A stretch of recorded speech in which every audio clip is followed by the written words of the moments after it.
We have enlisted you today, as long as you're here, to play the role of the air personality, or le Jacques du disc, or whatever, the disc jockey, because you have a brand new album coming called Rock and Roll, and there's a lot of stories, a lot of things to be said about it. Right, it's a long story. But since you're going to play the host and talk about the album as we play it, cut by cut, and introduce it to those that are listening, to our New York world, our New Jersey, our Connecticut world, a million or so Great. folk who I know are curious and wondering, a new John Lennon album, what is it about? Well, it's a rock and roll album by the title, and none of which I wrote. It's all, you might call it oldies but goldies. I was calling it oldies but moldies when I was making it. And some of them are, quite a lot of them are cuts I was singing when I was 15. That's around 1955. Some of them are the first songs I ever learnt that were rock and roll, ever learnt to play on a guitar. I even started on banjo originally. And they're some of my all-time favorites. There's about 14 of them on the album. Wow. And I could have gone on forever. I had to stop. Did you do a larger amount, a whole bunch of them, and then decide on these, or did you just do these as you could, or did you go to a session and just complete them all? Well, it was the album was in two phases, as it were. It was started in '73, actually, when it was a brand new idea. Right, there's been a lot of oldies but goldies since then. I started with Phil Spector, and the tracks that I did with him, he produced. I just wanted to be a singer.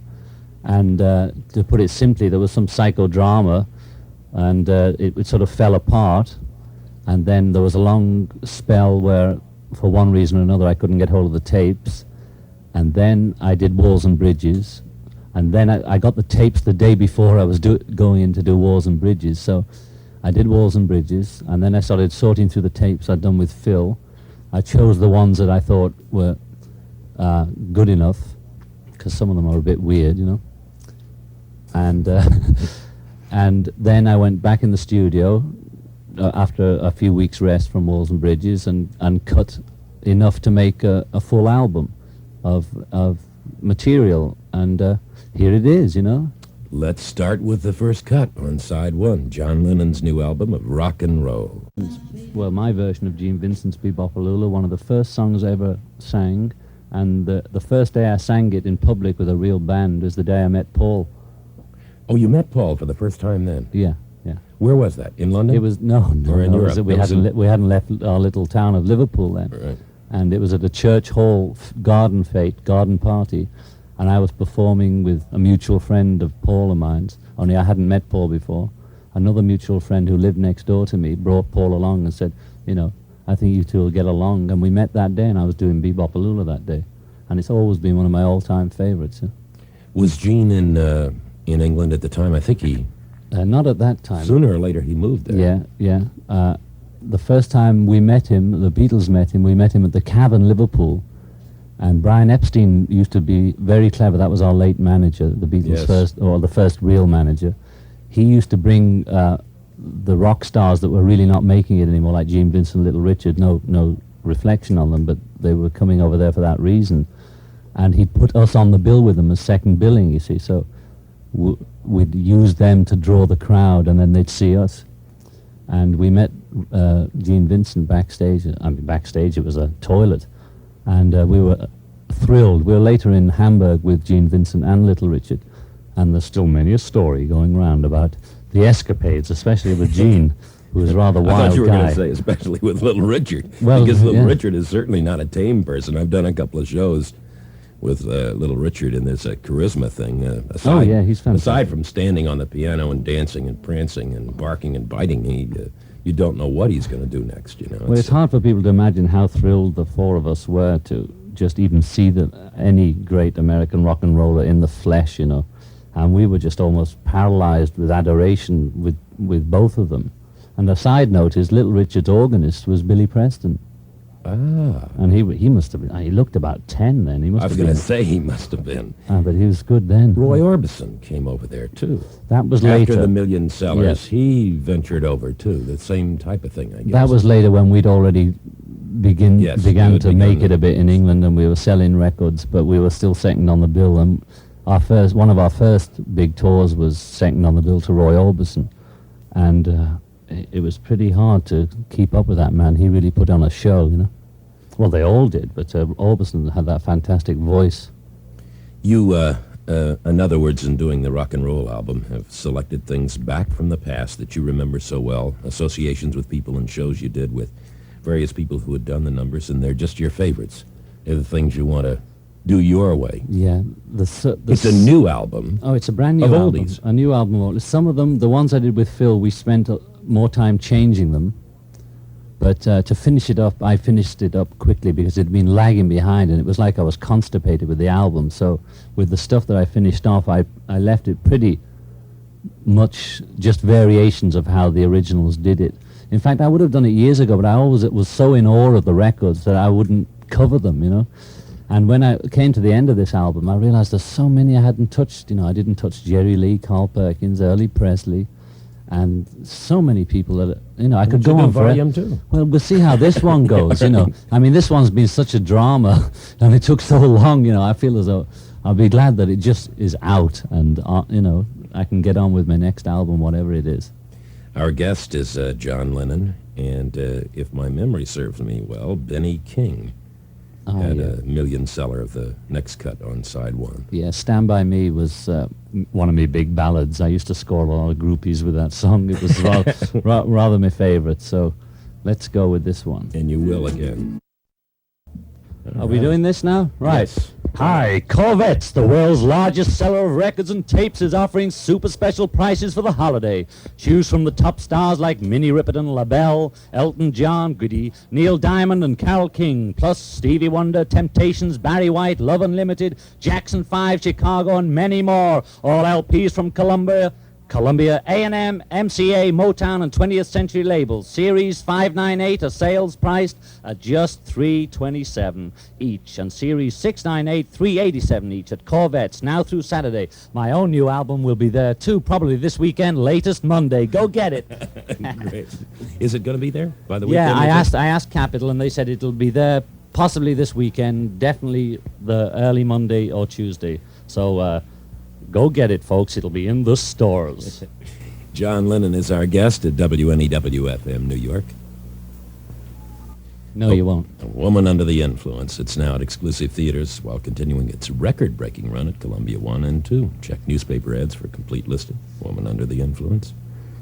We're under the influence of a brand new album called Rock and Roll, which are great oldies, redone, and a brand spanking new album of John Lennon, who was our guest and who was our guest host for the afternoon, to tell you about the songs and the things. And we've done Bebop-A-Lula, Stand By Me, and a little combination of Rip It Up and Ready Teddy.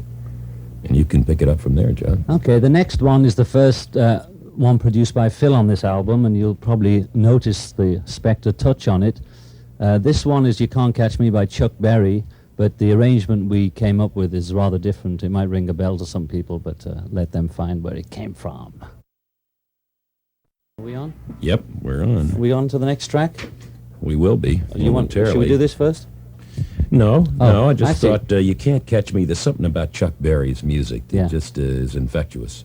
Yeah, he's one of the all-time greats. I think he's the first rock poet. I've said this many times. But the lyrics, I mean, that was a long time ago. I don't even know the date when it came out, but it's very early Chuck Berry. One of his first cuts, almost.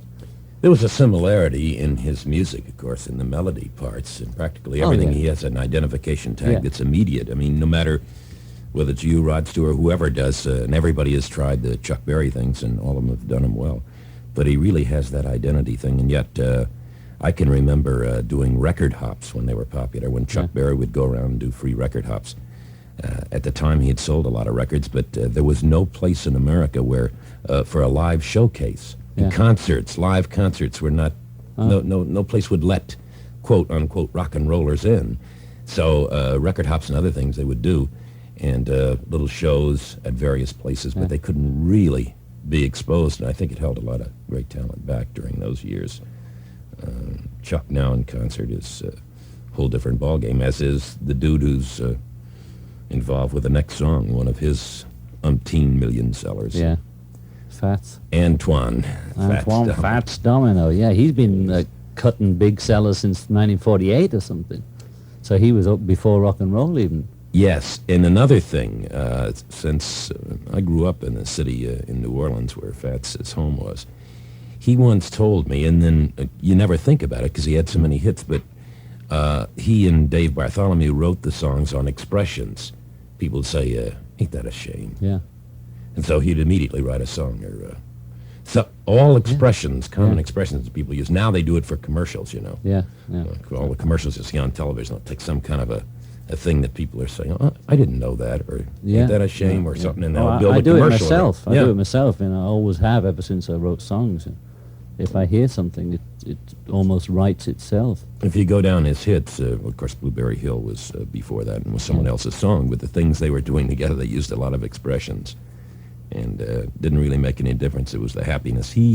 Fats to me was the number one barrel house barroom piano player. He's happier in a bar where people are drinking and living it up and clapping hands than anywhere else in the world. He just I saw him last year in Vegas, you know, and it was good to see him, you know. I was a bit sad that the audience was, well, as drunk as me, I guess. You know, it didn't seem the right audience, but he was still great.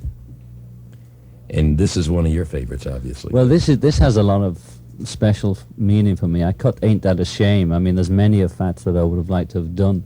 I did Ain't That a Shame because my mother, who died shortly after, before I made it, she taught me to play banjo, and she bought me my first guitar, and this is the first song I ever learnt. This one, really? Yeah, I mean, I used to do Johnny Ray and whatever was going around before I got into before rock and roll existed, but this is the first song I learnt and could accompany myself on, and it's a pretty simple song, and that's